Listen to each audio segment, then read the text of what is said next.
অনেকদিন থেকেই আলোচনা হচ্ছে, বিশেষ করে গত প্রায় এক বছর ধরে আলোচনা হচ্ছে জুলাইয়ের ঘটনার পরে, শেখ হাসিনা সরকার ক্ষমতাচ্যুত হওয়ার পরে দেশে যে মামলা বাণিজ্য শুরু হয়েছিল, মামলা করে পারিবারিক শত্রু, নিজের শত্রু, বিভিন্ন জনকে সাইজ করা, দেখে নেওয়া কিংবা চাঁদা আদায় করা, ফাঁসিয়ে টাকা ইনকাম করা, এরকম কারণে যে মামলা বাণিজ্যগুলো হয়েছে, সেই মামলা বাণিজ্যগুলো নিয়ে পরবর্তীতে কি হবে, আইনি দিক নিয়ে পর্যালোচনা কি হবে, এবং যে মামলাগুলো মিথ্যা মামলা, সেই মামলাগুলো যারা করেছে সেই বাদীদের শাস্তির আওতায় আনা হবে কিনা, এই প্রশ্ন বারবার ঘুরে ফিরে আসছিল।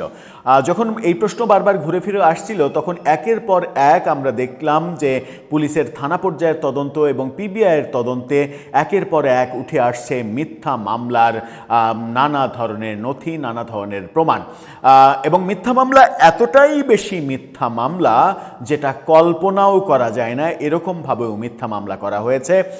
জুলাই শহীদ দিবস যখন একদিন আগে পালন করা হলো, সেই দিনেও আমরা দেখেছি বিডি নিউজ 24-এর ভয়ঙ্কর একটা ইনভেস্টিগেশন রিপোর্ট, যেখানে মিথ্যা মামলা কাকে বলে, কত প্রকার ও কী কী, সেগুলো উদাহরণসহ প্রমাণ সামনে নিয়ে আসা হয়েছে। তখন থেকেই আরও বেশি জোরদার হয়ে সামনে এসেছে যে প্রশ্নটা, সেটা হচ্ছে যে এই মামলাবাজ যারা মিথ্যা মামলা করেছে এবং ডক্টর ইউনূসের ইন্ধনে, ডক্টর আসিফ নজরুলের ইন্ধনে সারা দেশে এই কাজ যেগুলো হয়েছে, তার জন্য যারা দোষী তাদেরকে কি শাস্তির আওতায় আনা হবে? শুধুমাত্র কি বাদীকে শাস্তির আওতায় আনা হবে, নাকি এর পেছনে ইন্ধনদাতা যারা, কিংবা রাষ্ট্র আনুষ্ঠানিকভাবে ইন্ধন দিয়েছে, যখন রাষ্ট্রের আইন উপদেষ্টা যখন ইন্ধন দিয়েছেন, রাষ্ট্রের প্রধান উপদেষ্টা যখন ইন্ধন দিয়েছেন, তাদেরকেও এই ব্যাপারে জবাবদিহির আওতায় আনা হবে? মিথ্যা মামলা এবং মিথ্যা মামলা দিয়ে হয়রানি করা, এটা যখন অপরাধ, তখন সেই অপরাধ কি আমলে নেওয়া হবে? কি বলছে পুলিশ, কি বলছেন ডিবি প্রধান, চলুন একটু জেনে দেখি এই ভিডিওতে। থাকবেন পলিটিক্স টিভির নিয়মিত আয়োজনে।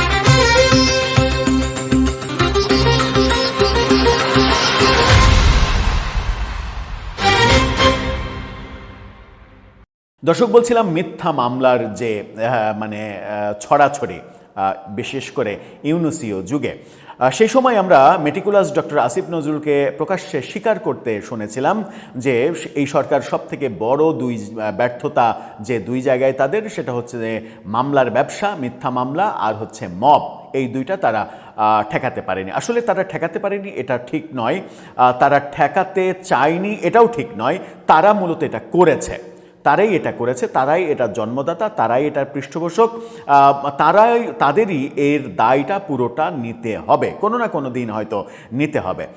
এই যে মিথ্যা মামলা একের পর এক পিবিআইয়ের তদন্তে, থানা পুলিশের তদন্তে বেরিয়ে আসছে, সেই বাদীদের শাস্তির মোকাবেলা করতে হবে কিনা, শাস্তির আওতায় আনা হবে কিনা, সেই প্রশ্ন যখন উঠছে, তখন আজকে ডিবি প্রধান এই ব্যাপারে বক্তব্য দিয়েছেন এবং বলার চেষ্টা করেছেন যে হ্যাঁ, তাদেরকে আইনের আওতায় আনা হবে। কি বলছেন তিনি?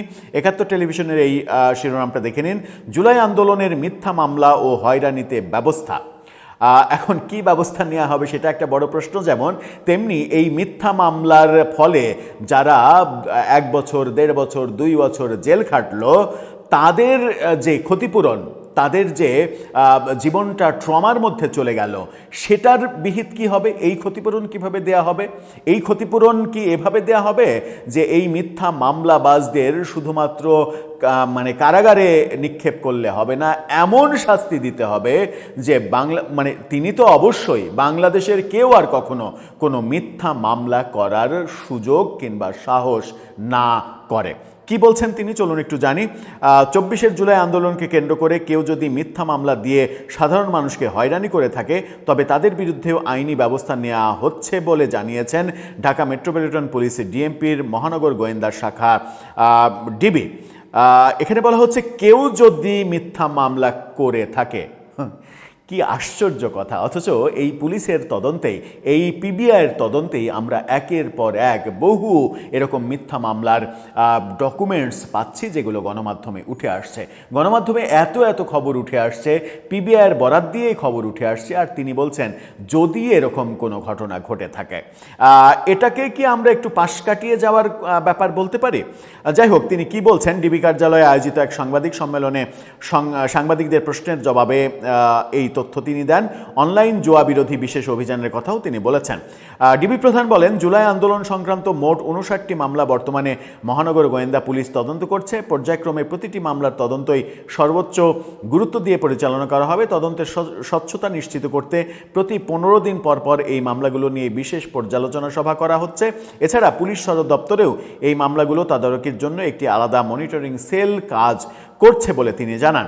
বলেন, প্রতিটি মামলার তথ্য উপাত্ত অত্যন্ত নিখুঁতভাবে বিশ্লেষণ করা হচ্ছে, যে কোনো অবস্থাতেই কোনো নিরপরাধ মানুষকে হয়রানি করা হবে না, সেটা মাথায় রাখা হচ্ছে। এবং তিনি বলেছেন যে কোনো মিথ্যা মামলা যদি হয়ে থাকে তাহলে সেই ব্যাপারে আইনি ব্যবস্থা নেওয়া হচ্ছে কিংবা হবে, এরকমটা বলেছেন। যাই হোক, তবুও আমরা আশ্বস্ত হতে চাই যে মিথ্যা মামলা যারা করেছে, যেগুলো প্রমাণিত হয়েছে মিথ্যা মামলা, পুলিশের চার্জশিটে প্রমাণিত হয়েছে, পিবিআইয়ের তদন্তে প্রমাণিত হয়েছে, সেই মিথ্যা মামলার বাদীদের গারদে ভরে তারপরে রাষ্ট্রকে সিদ্ধান্ত নিতে হবে যে এদের কিভাবে শায়েস্তা করলে বাংলাদেশে অন্য মানুষগুলো ভয় পাবে আজীবনে কোনো ধরনের কোনো মিথ্যা মামলা করতে। আর শুধুমাত্র এই মিথ্যা মামলার দায় বাদী হিসেবে যে স্বাক্ষর করেছে, এমনও তো হয়েছে যে বাদী হিসেবে যার নাম দেওয়া হয়েছে সেই লোক তিনি নিজেই জানেন না যে এরকম কোনো মামলা করেছে। এই তো একদিন আগেই এই রিপোর্ট নিয়ে আমরা একটা ভিডিও করলাম। এই ঘটনা যারা ঘটাচ্ছে শুধুমাত্র তাদের দোষ, পেছনের ইন্ধনদাতা কারা সেটা খুঁজে বের করতে হবে পুলিশকে।